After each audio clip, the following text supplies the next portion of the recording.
8 सत्य ही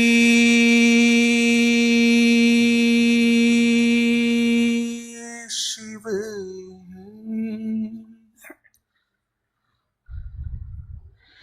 शिव ही सुंदर है। जागो उठ कर देखो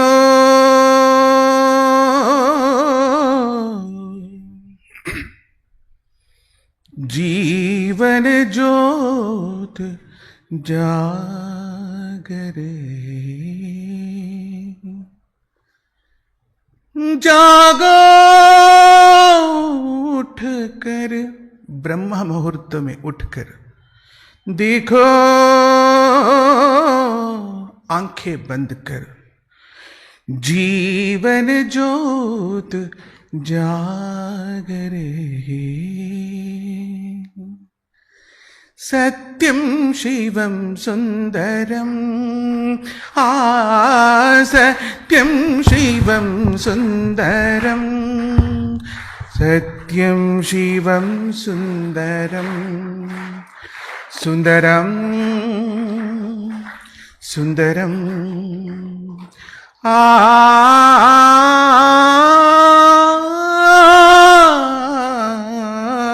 सत्यं शिवं सुंदरम् सत्यं शिवं सुंदरम्। एक सूर्य है,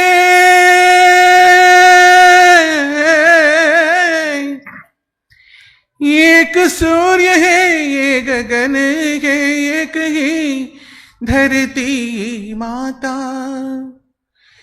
दया करो प्रभु एक बने सब। जब हम सब लोग कब एक हो जाएंगे? मधुबन में 3 बजे को ब्रह्म मुहूर्त में एक हो जाएंगे। एक बने सब, सबकी एक ही नाथा। राधा मोहन शरणं सत्यं शिवं सुंदरम् सत्यं शिवं सुंदरम् सुंदरम्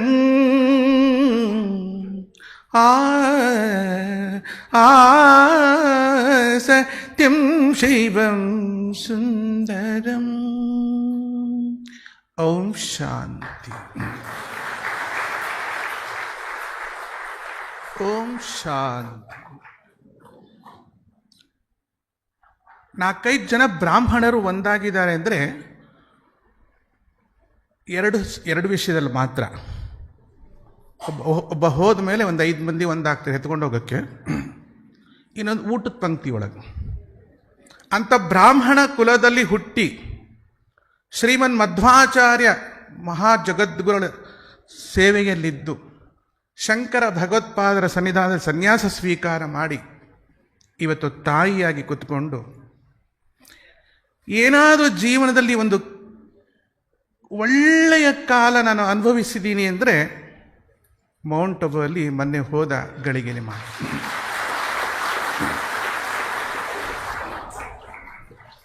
ಸಭೆಗೆ ತಕ್ಕ ಹಾಗೆ ಮಾತನಾಡುವವರು ತುಂಬ ಇದ್ದಾರೆ. ಆದರೆ ನಮ್ಮಲ್ಲಿ ಸ್ವಮತ ಸಿದ್ಧಾಂತಕ್ಕಾಗಿ ಪರಮತವನ್ನು ಖಂಡಿಸುವುದಕ್ಕೋಸ್ಕರವೇ ಸಿದ್ಧಾಂತ ರಾದ್ಧಾಂತ ಆಗಿ ಹೋಗಿರೋದು. ಆದರೆ ಅಂತಹ ಕುಲದಲ್ಲಿ ಹುಟ್ಟಿದ ನನಗೆ ವ್ಯರ್ಥವಾಗೋಯಿತಲ್ಲ ಇಷ್ಟು ದಿವಸ ಅನಿಸ್ಬಿಡ್ತು. ನೀವೆಲ್ಲೆಷ್ಟು ಪುಣ್ಯವಂತರಪ್ಪ. ಯಾವಾಗ ಮನುಷ್ಯನ ಮನಸ್ಸು ಅವನ ಕೈಲಿ ಸಿಗಲ್ವೋ, ಋಗ್ವೇದ, ಯಜುರ್ವೇದ, ಅಥರ್ವಣ ವೇದ, ಸಮವೇದ, ಅಷ್ಟಾದಶ ಮಹಾಪುರಾಣ, ಪ್ರಸ್ಥಾನತ್ರಯ, ವ್ಯಾಕರಣ, ತರ್ಕ, ಮೀಮಾಂಸಾ, ಅಂಗ ವಂಗ ಕಲಿಂಗ ಕಾಶ್ಮೀರ ಕಾಂಬೋಜ ಸೌವೀರ ಸೌರಾಷ್ಟ್ರ ಮಹಾರಾಷ್ಟ್ರ ಬಂಗಾಲ ನೇಪಾಳ ಮಲಯಾಳ ಕೇರಳ ಸಿಂಹಳ ಚೋಳ ಪಾಂಚಾಲ ಕೋಸಲ ಜಾಲ್ವ ಸಾಲ್ವ ಮಗಧ ಮಾಗಧ ಮಾಲವ ಮರಾಠ ವತ್ಸ ಮತ್ಸ ಮದ್ರ ಮೈಂದ್ರ ಸಿಂಧು ಸೈಂಧವ ಆಂಧ್ರ ಗಾಂಧಾರ ಲಾಟ ವರಾಟ ಕರ್ನಾಟಕ ದ್ರಾವಿಡ ಪುಲಂದ ಪಾರಸೀಕ ಬಾಕ್ಲಿಕ ವಿದರ್ಭ ಕೇಕೆಯ ಕುರು ಕಿರಾತಕ ದಶಾರಣ ಹೂಣ ಠೇಂಕಣ ಯವನ ಸೇನ ಸೂರಸೇನ ಗುರ್ಜರ ಛೇದಿ ಭೋಜ ಅವಂತಿ ದೇಶ ಸುತ್ತಾಡಿದ್ರೆ ಏನು ಬಂತು ಸ್ವಾಮಿ? ಮನಸ್ಸು ನಿಮ್ಮ ಕೈಯಲ್ಲಿ. ನ ತದ್ಭಾಸಯತೆ ಸೂರ್ಯೋ ನ ಶಶಾಂಕೋ ನ ಪಾವಕಃ ಯದ್ಗತ್ವಾ ನ ನಿವರ್ತಂತೆ ತದ್ಧಾಮ ಪರಮಂ ಮಮ ಎಂದು ಭಗವದ್ಗೀತೆಯಲ್ಲಿ ಶ್ರೀಕೃಷ್ಣನೆಂಬ ವ್ಯಕ್ತಿ ನುಡಿದದ್ದಲ್ಲ, ಶ್ರೀಕೃಷ್ಣನ ಮಾಧ್ಯಮದ ಮೂಲಕ ಶಕ್ತಿ ನುಡಿದಂಥ ಮಾತು. 18 ದಿನ ಅಕ್ಷೌಹಿಣಿ ಸೈನ್ಯದಲ್ಲಿ ಯಾರಾದರೂ ಒಬ್ರಿಗೊಬ್ರು ವಾರ್ತಾಲಾಪ ಮಾಡಲಿಕ್ಕೆ, ಕಾಲಾಹರಣ ಮಾಡಲಿಕ್ಕೆ ಟೈಮ್ ಇರ್ತದೇನ್ರಿ? ಒಬ್ರು ಮುಸುಡಿಗೊಬ್ರು ಹೊಡಿಯಕ್ಕೆ ಎದಕಂಡು ನಿಂತ್ಕೊಂಡು ಕಾದ್ಬಿಟ್ಟಿರ್ತಾರೆ. ಆಗ ಏವಂ ಸತತ ಯುಕ್ತಾಗೆ ಭಕ್ತ ಸ್ವಾಂ ಪರ್ಯುಪಾಸತೆ ಅಂತ ಗೀತಾ ಹೇಳಕ್ಕೊಬ್ಬ ಕೇಳಕ್ಕೊಬ್ಬ ಇರ್ತಾನೇನ್ರಿ? ಶಿವ ಪರಮಾತ್ಮನ ದಿವ್ಯ ವಾಣಿಯೇ ಭಗವದ್ಗೀತೆ, ಅವನೇ ಶ್ರೀಕೃಷ್ಣನ್ ಪ್ರತಿಭೆ. ಇದನ್ನು ನೀವು ಬ್ರಹ್ಮಕುಮಾರಿಗಳು ಮಾತನಾಡಿ ಬಚಾವಾಗ ಬಿಡಬಹುದು. ಆದರೆ ಒಬ್ಬ ಪೀಠಾಧಿಪತಿಯಾಗಿ ನಾನು ಮಾತನಾಡಿದಾಗ ನನ್ನ ಹಿಂದೆ ಮುಂದೆ ಹೇಳಿಯೋಕ್ಕೆ ಒಂದು ಏನಂತಾರೆ, ಈ ಕಡೆ 66 ಮಂದಿ ಈ ಕಡೆ 66 ಮಂದಿ ಆ ಶೇಷನ ಎಳೆದು ಹಾಕಿ ಒಂದು ಅಮೃತ ಎಳಿತಾರಲ್ಲ, ಆ ಪರಿಸ್ಥಿತಿ ಆಗಿಬಿಡುತ್ತದೆ. ನೊಣಗಳು ಅಂತ ಇವೆ, ಜೇನು ನೊಣಗಳು ಅಂತೀವಿ. 2 ನೊಣಗಳೇ. ಕೆಲವು ನೊಣಗಳು ಅಮೇದ್ಯದ ಮೇಲೆ ಕೂತು ಆನಂದ ಪಡುತ್ತವೆ. ಅಮೇದ್ಯ ಅಂತ ಬಾಯ್ಬಿಟ್ಟು ಹೆಂಗೆ ಹೇಳೋದು ನಂಗೆ ಗೊತ್ತಿಲ್ಲ. ತಿಂದು ಹೆಚ್ಚಾಗಿ ಹೋಗಿ ಬರ್ತೀವಲ್ಲ ಅದು. ಹಿಂದೆ ಬೈಲಲ್ಲಿ ಹೋಗ್ತಿದ್ವಿ, ಈಗ ನಮ್ಮ ಮನೆ ಒಳಗೆ ಆ ಬೈಲನ್ನು ತೆರ್ಕೊಂಡ್ಬಿಟ್ಟಿದ್ವಿ. ಏನು ರೋಗ ಎಲ್ಲಿದೆ ರೀ? ಭವರೋಗದಲ್ಲಿದೆ. ಭವ ಎಲ್ಲಿದೆ ರೀ? ನಿಮ್ಮ ಬೆಡ್ರೂಮಲ್ಲೇ ಇದೆ, ಬೇರೆ ಎಲ್ಲಿಲ್ಲ. ದೂರ ಹೋಗ್ಲಿಕ್ಕೆ ಆಗೋದಿಲ್ಲ. ಅಂತ ಅಮೇದ್ಯದ ಮೇಲೆ ಕುಳಿತು ಆನಂದಪಟ್ಟು ಅದನ್ನೇ ಸ್ವಾದಗೆಂದು ಗ್ರಹಿಸುವ ಕೆಲವು ನೊಣಗಳು ಸಂತೋಷವಾಗಿವೆ. ಜಗಳ. ಶಂಕರರು ದೊಡ್ಡವರು, ರಾಮಾನುಜರು ಸಣ್ಣವರು, ಮಧ್ವರು ದೊಡ್ಡವರು, ಹೊಡೆದಾಡ್ಕೊಂಡು ಬಡದಾಡ್ಕೊಂಡು ಬದುಕೋಕೆ ಒಂದು ಮತ ಸೃಷ್ಟಿ ಮಾಡಿದ್ದಾರೇನ್ರಿ ಅವರು? ಅನಾದಿ ಋಷಿಕಾಲದ ಪರಂಪರೆಯ ದಿವ್ಯ ವಿಜ್ಞಾನವೇ ತದ್ಧಾಮ ಪರಮಂ ಮಮ, ಮಮೈವಾಂಶೋ ಅಂತ ಶಬ್ದಕ್ಕೆ ಆ ಅರ್ಥ ಅಲ್ಲ. ಅವತ್ತೇ ಸಹನಾಭವತು ಸಹನೌ ಭುನಕ್ತು ಸಹ ವೀರ್ಯಂಕರವಾವಹೈ ತೇಜಸ್ವಿನ ಅವಧೀತಮತ್ಸು ಮಾ ವಿದ್ವಿಷಾವಹೈ. ಓಂ ಶಾಂತಿ, ಓಂ ಶಾಂತಿ, ಓಂ ಶಾಂತಿ. ಎಲ್ಲ ವೇದ ವಾಂಗ್ಮಯಗಳ ಮುಖದ ಒಳಗೆ ಹೋಗಿ ನೋಡಿ, ನಿಮಗೆ ಸಿಗುವುದು ಒಂದೇ ಜೇನುತುಪ್ಪ. ಯಾಕೆಂದ್ರೆ ಸಾವಿರಾರು ಕಿಲೋಮೀಟರ್ ಗಟ್ಟಲೆ ವೇದವ್ಯಾಸ ದೇವರು, ಪರಾಶರರು, ಯಾಜ್ಞವಲ್ಕ್ಯರು, ಅನೇಕ ಋಷಿಗಳು ಎಲ್ಲ ಬ್ರಹ್ಮಕುಮಾರರವರು. ಮೊದಲ ಬ್ರಹ್ಮಕುಮಾರಿ ಸಾಕ್ಷಾತ್ ಶಾರದಾದೇವಿ. ಅದಕ್ಕೆ ನೀವೆಲ್ಲ ಬಿಳಿ ಬಟ್ಟೆ ತೊಡೋದು. ಪ್ರಥಮ ಸೃಷ್ಟಿಯಲ್ಲಿ ಚತುರ್ಮುಖ ಬ್ರಹ್ಮದೇವ ಹಡದಂತ ದಿವ್ಯ ಮಗಳು. ಅದಕ್ಕೆ ನೀವು ಪ್ರಜಾಪತಿ ಅಂತ ಹೇಳೋದಿಲ್ಲ, ಪ್ರಜಾಪಿತ ಅಂತ ಹೇಳ್ತೀರಿ. ಪ್ರಜಾಪತೇನ ತ್ವದೇತಾ ಅನ್ಯನ್ಯೋ ವಿಶ್ವಜಾತಾನಿ ಪರಿತಾ ಬಭೂವ ಯತ್ಕಾಮಾಸ್ತೆ ಜುಗುಮಸ್ತನ್ನೋ ಅಸ್ತು ವೈಯಗ್ಗುಂ ಸ್ಯಾಮ ಪತಯೋ ರಗೀಣಾಂ. ಇದು ಋಗ್ವೇದದ ಮಂತ್ರ. ಆದ್ರೆ ಪ್ರಜಾಪಿತ ಯಾಕಾಯ್ತದು? ಯಾಕಾಯ್ತು ಅಂದ್ರೆ ಚತುರ್ಮುಖ ಬ್ರಹ್ಮದೇವರ ಮನಸ್ಸಿಂದ ಸೃಷ್ಟಿಯಾದ ಶಾರದೆ ಬೆಳ್ಳಗೆ ಬಂದು ನಿಂತುಕೊಂಡು. ಹಾಗಾಗಿ ಪ್ರಥಮ ಪ್ರಜಾಪಿತ ಬ್ರಹ್ಮದೇವ. ಬ್ರಹ್ಮದೇವನ ಮಗಳು ಶಾರದೆ. ಶಾರದೆ ಹಿಂಬಾಲಿಸಿಕೊಂಡು ಹೋಗ್ತಾರೆ ಚತುರ್ಮುಖ ಬ್ರಹ್ಮದೇವರು. ಅಂದರೆ ಒಂದೇ ದೇಹಕ್ಕೆ 3 ಮುಖ ಅಂಟಿಕೊಂಡಂಥ ವಿಕೃತ ಶಿಶುವಲ್ಲ. ಪೂರ್ವ, ಪಶ್ಚಿಮ, ಉತ್ತರ, ದಕ್ಷಿಣದಲ್ಲೂ ಬ್ರಹ್ಮಕುಮಾರಿಯ ಸಂಚಾರ ಇದೆ ಎಂದು ಬ್ರಹ್ಮ ತೋರಿಸಿದ ದಿನವದು.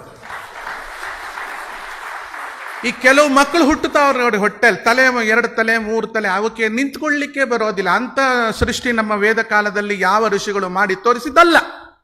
ಒಳ ಅರ್ಥ ಅದೇ ಶಾರದೆಯಿಂದ ಮತ್ತೆ 4 ಜನಗಳ ಮಕ್ಕಳ ಸೃಷ್ಟಿ. ದೇಹದಿಂದ ಅಲ್ಲ, ನಾ ಹೇಳಿದ್ದೀನಿ ಪ್ರಜಾಪಿತ ಅಂತ ಹೇಳ್ತಿದ್ದೀರಿ, ಪ್ರಜಾಪತಿ ಅಲ್ಲ. ಪ್ರಜಾಪತಿ ಶಬ್ದಕ್ಕೆ ಬೇರೆ ಅರ್ಥ ಉಂಟು. ಪ್ರಜಾಪತಿ ಶಬ್ದವನ್ನು ನೇರವಾಗಿ ಮಾತನಾಡುವ ಹಾಗಿಲ್ಲ. ಯಾಕೆಂದರೆ ವೇದದಲ್ಲಿ ಓಂ ಪ್ರಜಾಪತಯ ಸ್ವಾಹ, ಪ್ರಜಾಪತಯ ಇದನ್ನಮಮ ಅಂತ ಜೋರಾಗಿ ಹೇಳಲ್ಲ. ಸ್ವಾಹ ಇದನ್ನಮಮ, ಕೈ ತೊಳ್ಕೊಳ್ಳಿ, ಅಪವಪಸ್ಪೃಶ್ಯ ಅಂತ ಹೇಳ್ತಾರೆ. ಇಲ್ಲಿ ಪ್ರಜಾಪಿತ ಅಂತ ನಾವು ನೇರವಾಗಿ ಹೇಳ್ತೇವೆ. ಯಾಕೆ? ಯಾವುದೇ ಶರೀರ ಸಂಪರ್ಕವಿಲ್ಲದೆ ಶಾರೀರ ಸಂಪರ್ಕ, ಶಾರೀರದ ಧ್ವನಿಯ ಮೂಲಕ ಹುಟ್ಟಿದಂಥ 4 ಬ್ರಹ್ಮಕುಮಾರರು ಸನಕ, ಸನಂದನ, ಸನತ್ಕುಮಾರ, ಸನತ್ಸುಜಾತ. ಇವತ್ತಿನ ದಿನದಲ್ಲಿ ನೊಣಗಳು ಸಾವಿರಾರು ಲಕ್ಷಗಟ್ಟಲೆ. ನಾನು ಓಪನ್ ಆಗಿ ಹೇಳ್ತೀನಿ, ಆ ನೊಣಗಳೆಲ್ಲ ಅಮೇಧ್ಯದ ಮೇಲೆ ಕೂತು ಆನಂದ ಪಡ್ತಾ ಅದರ ಕ್ರಿಮಿ ರೋಗಗಳನ್ನು ಮತ್ತೊಬ್ಬರಲ್ಲಿ ಹರಡಿಸಿ ಈನಾಡಿ ಯುದ್ಧಗಳು ನಡೀತಾ ಇದೆ ನೋಡಿ. ಎಲ್ಲ ಕಲಹಗಳು, ಹಿಂದೂ, ಮುಸ್ಲಿಮು, ಕ್ರಿಶ್ಚಿಯನ್, ಇದೆಲ್ಲ ಬೇಕೇ ನಮಗೆ. ಆದರೆ ಅದರಲ್ಲಿ ಒಂದು ನೊಣ ತಪ್ಪಿಸ್ಕೊಳ್ತು, ಅದು ಜೇನು ನೊಣವಾಯಿತು. ಆ ಜೇನು ನೊಣ ಹೂವಿಂದ ಹೂವಿಗೆ ಹಾರುವ ದುಂಬಿ ಏನನು ಹೇಳುತ್ತಿದೆ, ಏನನು ಹೇಳುತ್ತಿದೆ. ವಜ್ರದ ವ್ಯಾಪಾರಿ ವಜ್ರಾದಪಿ ಕಠೋರಾಣಂ ಮೃದೂನಿ ಕುಸುಮಾದಪಿ ಲೋಕೋತ್ತರಾಣಂ ಚೇತಾಂಸಿ ಕೋಹಿ ವಿಜ್ಞಾತುಂ ಅರ್ಹಸಿ. ಬ್ರಹ್ಮಕುಮಾರಿಯ ಸಂಸ್ಥೆಯಲ್ಲಿ ಹೊರಗಡೆ ಬೇಕರಿಲಿ ಮಾಡ್ತಕ್ಕಂಥ ಐಟಮ್ಗಳನ್ನೆಲ್ಲ ಇಲ್ಲೇ ಬ್ರಹ್ಮಕುಮಾರಿ ಮಾಡಿ ಆನಂದ ಪಡಬೇಡ್ರಿ. ಒಳಗಿರೋ ಬೇಕರಿ ಐಟಮ್ಸ್ ಬಹಳ ಇದೆ, ಅದನ್ನು ಮಾಡಿ. ಬೇಕರಿ ಅಂದೇನು ಗೊತ್ತಾ? ಬೇಕುರಿ. ಏನು ಬೇಕು? ಆನಂದ ಬೇಕರಿ. ಆನಂದ ಬೇಕರಿಗೆ ಹೋಗ್ಬಿಡ್ಬೇಡಿ. ಮತ್ತೆ ಸಂತೋಷ ಬೇಕರಿ, ಸಮಾಧಾನ ಬೇಕರಿ. ನೀವು ತಕ್ಷಣ ಬೇಕರಿ ಒಳಗೆ ಏನು ಅಡುಗೆ ಮಾಡ್ತಾರೆ ಅಂತ ಒಂದು ಹೊಸ ಮಿಷಿನ್ ತಂದೆ ಇಟ್ಬಿಡ್ತಿಲ್ರಿ, ಅದೆಲ್ಲ ಬೇಡ. ಜೇನು ನೊಣ ಒಂದು ತಪ್ಪಿಸಿಕೊಂಡಿತ್ತು, ದಾದಾ ಲೇಖರಾಜ. ನನಗೆ ಗೊತ್ತಿರಲಿಲ್ಲ. ಆ ಜೇನು ನೊಣ ತಪ್ಪಿಸಿಕೊಂಡು ನಾನು ಈ ನೊಣದಂತೆ ಆಗಬಾರದೆಂದು ವಜ್ರಾದಪಿ ಕಠೋರಾಣಿ ಮೃದೂನೀ ಕುಸುಮಾದಪಿ, ವಜ್ರದಷ್ಟು ಕಠಿಣವಾದ ಯಾವುದೇ ಕಲ್ಲು ಈ ಭೂಮಿಯಲ್ಲಿಲ್ಲ.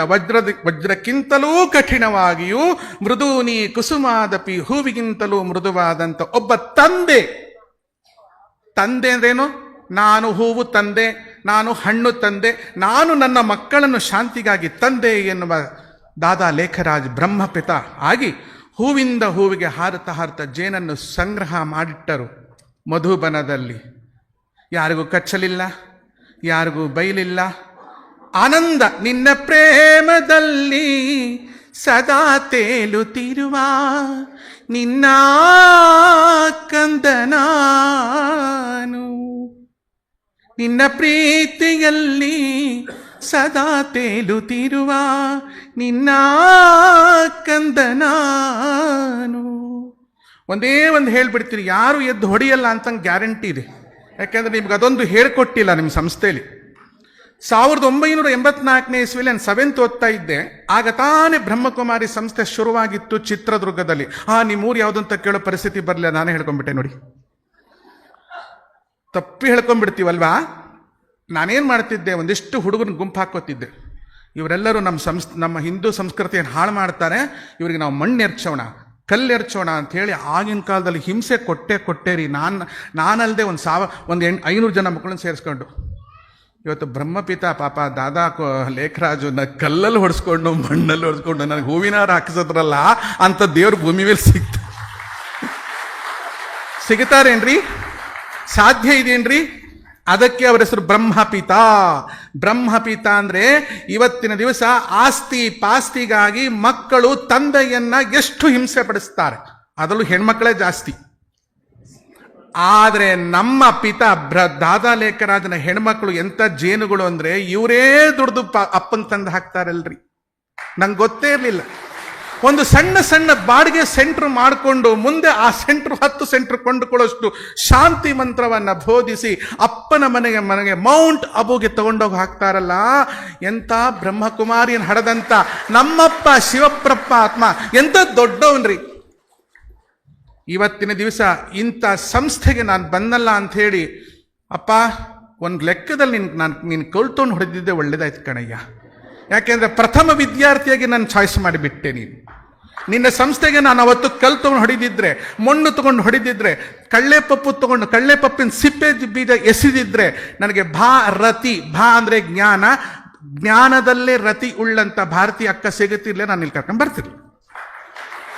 ಇವತ್ತಿನ ಈ ಸಭೆಯಲ್ಲಿ ನಾನು ಕುಳಿತು ಇಷ್ಟು ಮಾತನಾಡಿ ನಿಮ್ಮಿಂದ ಕ್ಲಾಪ್ಸ್ ತಗೋತಾ ಇದ್ದೀನಿ. ನನ್ನ ಎದುರಿಗೆ ಕೂತ್ಕೊಂಡಿರ್ತಕ್ಕಂಥ ನನ್ನ ಸ್ಪಿರಿಚುವಲ್ ಟೀಚರ್ ಅನಿಲಾಚಾರ್ಯ, ದೊಡ್ಡ ಜ್ಯೋತಿಷಿ ಇಲ್ಲಿ ಕೂತಿದ್ದಾರೆ, ಅವರಿಗೆ ಅನಂತ ಅಭಿನಂದನೆ ನಾನು ಸಲ್ಲಿಸ್ತೇನೆ. ಇಂತಹ ಒಂದೇ ಒಂದು ನಾನು ನುಡಿಯನ್ನು ಮಾತನಾಡಿ ಇಲ್ಲಿಂದ ನಾನು ತೆರಳಬೇಕು. ಕಾರಣ 20,000 ಜನ ಅಲ್ಲಿ ಅಮಾವಾಸ್ಯೆ ದಿವಸ ಕಾಯ್ಕೊಂಡಿದ್ದಾರೆ. ಎಲ್ಲರಿಗೂ ಭೂತ ಪ್ರೇತ ಪಿಶಾಚಿ ಬಿಡಿಸ್ಬೇಕು ನಾನು ಹೋಗಿ. ನೀವು ನಿಮ್ಮ ಮನೆಯಲ್ಲಿ ಹಾಕೊಂಡು ನಿಂಬೆಹಣ್ಣು ಲಕ್ಷಣವಾಗಿ ತಿನ್ಬಿಡ್ತೀರ ಬ್ರಹ್ಮಕುಮಾರಿ, ಅಲ್ಲಿ ನಿಂಬೆಹಣ್ಣು ಎಸಿಬೇಕಾಗ್ತದೆ. ನಾನು ಏನು ಮಾಡೋದ್ರೆ ನಮ್ಮ ಹಣೆ ಬರ. ಆದರೆ ಈ ಒಂದು ವಿಶೇಷ ವಿಷಯವನ್ನು ಮುಂದೆ ತಿಳಿಸ್ಬೇಕು ಎನ್ನುವ ಸಂಕಲ್ಪದಿಂದ ಹೊರಟಿದ್ದೇನೆ. ಶಿವಪರಮಾತ್ಮ ನೋಡಿ ಆ ಜೇನುತುಪ್ಪವನ್ನಿಟ್ಟರು. ನೋಡಿ ಅವರ ಹೆಸರು ಜನಕ. ಹಡಿಯಲಿಲ್ಲ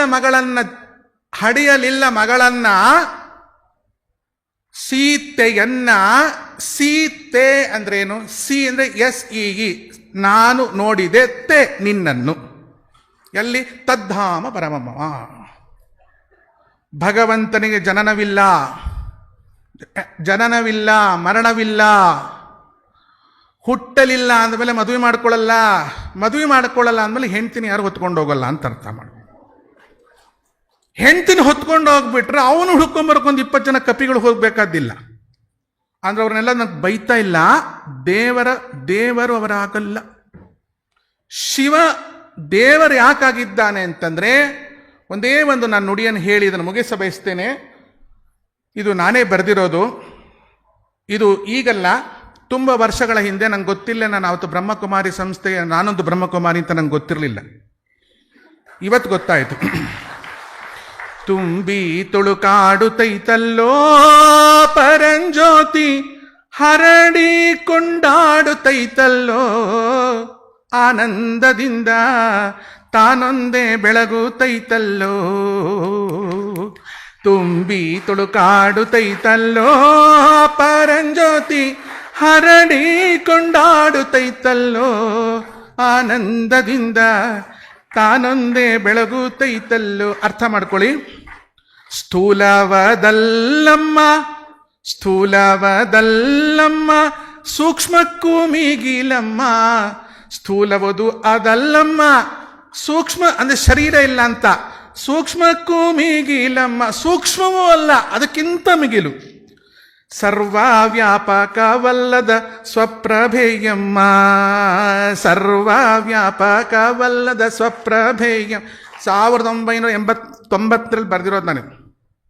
ಭೂಮಂಡಲವ ಸುತ್ತಿ ಅಷ್ಟದಿಕ್ಕುಗಳಾಚೆ, ಭೂಮಂಡಲವ ಸುತ್ತಿ ಅಷ್ಟದಿಕ್ಕುಗಳಾಚೆ, ಸಪ್ತ ಸಾಗರವದು ಸಾಕ್ಷಿ ನೋಡಮ್ಮ.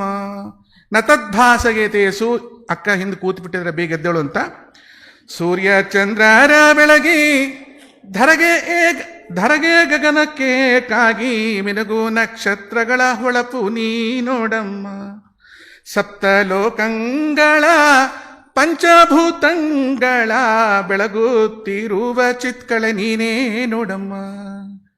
ತುಂಬಿ ತುಳುಕಾಡುತ್ತೈತಮ್ಮ ಆ ಪರಂಜ್ಯೋತಿ, ಹರಡಿ ಕೊಂಡಾಡುತ್ತೈತಮ್ಮ ಆನಂದದಿಂದ, ತಾನೊಂದೇ ಬೆಳಗುತ್ತೈತಮ್ಮ ಆನಂದದಿಂದ, ತಾನೊಂದೇ ಬೆಳಗುತ್ತೈತಮ್ಮ.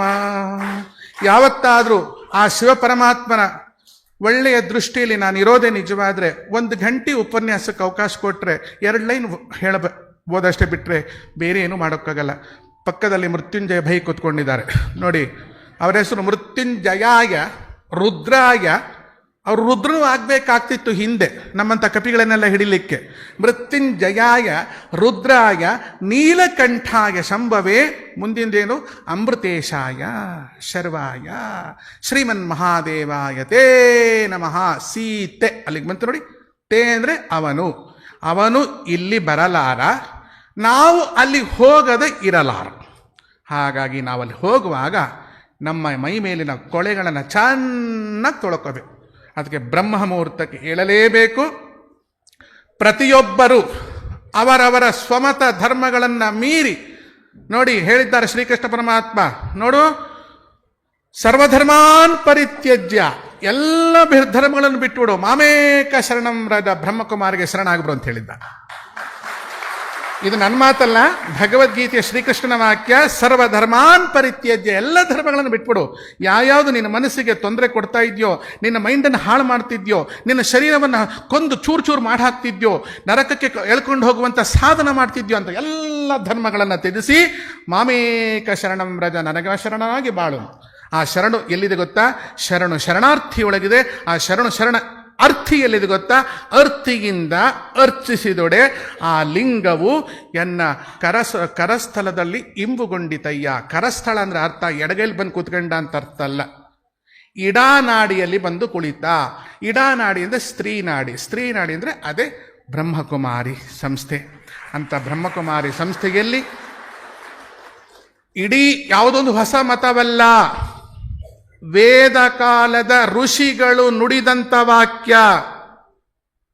ವೇದದ ಸಾರವೇ ಕೇಳಿದು ನಾಳಿನ ಚಿಂತೆಯನ್ನಿಲ್ಲಿ ಏನು ಸಿನಿಮಾ ಹಾಡು ಹೇಳ್ತೀರಿ, ಎಲ್ಲದ್ರೊಳಗೆ ಅವನು ನೋಡ್ರಿ. ಬಾಳಿನ ಮೂಲವೆಲ್ಲಿ ಕೇಳಬಾರದು, ಪ್ರೀತಿ ಮಾಡಬಾರದು, ಮಾಡಿದರೆ ಜಗಕ್ಕೆ ಹೆದರಬಾರದು ಅಂತ ಭಗವಂತನ ಶಿವಪರಮಾತ್ಮನ ಪ್ರೀತಿ ಮಾಡಿದ್ದೀರಿ, ಮನೆ ಬಿಟ್ಟಿದ್ರಿ, ಮಠ ಬಿಟ್ಟಿದ್ರಿ, ಸಂಸ್ಥೆ ಬಿಟ್ಟಿದ್ರಿ, ಎಲ್ಲವನ್ನು ಬಿಟ್ಟು ನಿಷ್ಕಲಂಕವಾದ ರೂಪ ಧಾರಣೆ ಮಾಡಿದೆ. ಹೇ ಬ್ರಹ್ಮಕುಮಾರಿಯರೇ, ನಿಮ್ಮ ಆತ್ಮಕ್ಕೆ ಅನಂತ ವಂದನೆಗಳನ್ನು ಅರ್ಪಿಸ್ತಾ, ನಿಮ್ಮ ಜ್ಞಾನದ ಏನೋ ಜೇನುತುಪ್ಪ ನಿಮ್ಮಪ್ಪ ಕೂಡಿಟ್ಟಿದ್ದಾರಲ್ಲ, ನಿಮ್ಮಪ್ಪ ಏನಿಟ್ಟಿದ್ದಾರೆ? ನಮ್ಮಪ್ಪ ಶಿವಜ್ಞಾನವನ್ನು ಇಟ್ಟಿದ್ದಾರೆ. ಆ ಜೇನುತುಪ್ಪವನ್ನು ನಮಗೂ ಕೊಟ್ಟು ಕಾಪಾಡ್ರವ ಅಂತ ಹೇಳಿ ನನ್ನ 2 ಮಾತುಗಳನ್ನು ಮುಗಿಸಿ ನಾನು ಮುಂದೆ ಹೊರಡಬೇಕಾಗಿದೆ. ಮಾತುಗಳೇನಾದ್ರು ತಪ್ಪಿದ್ರೆ ಕ್ಷಮಿಸಿ ಅಂತ ನಾನು ಕೇಳಲ್ಲ, ಯಾಕಂದರೆ ಕ್ಷಮೆ ಮಾಡುವ ಅರ್ಹತೆ ನಿಮಗೆ ದೇವರು ಕೊಟ್ಟಿಲ್ಲ. ಆ ಶಿವಪರಮಾತ್ಮನಲ್ಲಿ ಹೇಳಿ ನಾನು 2 ಮಾತುಗಳನ್ನು ಮುಕ್ತಾಯ ಮಾಡ್ತೇನೆ. ಸರ್ವಂ ಶ್ರೀ ಶಿವಾರ್ಪಣಮಸ್ತು. ಬ್ರಹ್ಮಕುಮಾರಿ ಸಂಸ್ಥೆಗೆ ಅನಂತವಾದ ವಿಜಯೋತ್ಸವಗಳು ನಡೆಯಲಿ.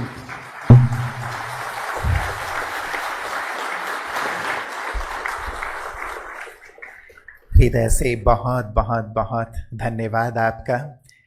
आपके शब्द सबके हृदय तक पहुंच रहे थे. भले ही हम कन्नड़ा नहीं समझते, लेकिन आपके भावों को, आपके वाइब्रेशन को हम महसूस कर पा रहे थे कि सचमुच आप ईश्वर से सबको जोड़ने की प्रेरणा प्रदान कर रहे थे. और ये सत्य है कि उनसे जुड़ना ही सर्व समस्याओं का निदान है. सर्वधर्मानि परित्यज्य मामेकं शरणं व्रज, सार जीवन का यही है. तो दिल से एक बार पुनः आपका बहुत बहुत शुक्रिया, बहुत बहुत धन्यवाद.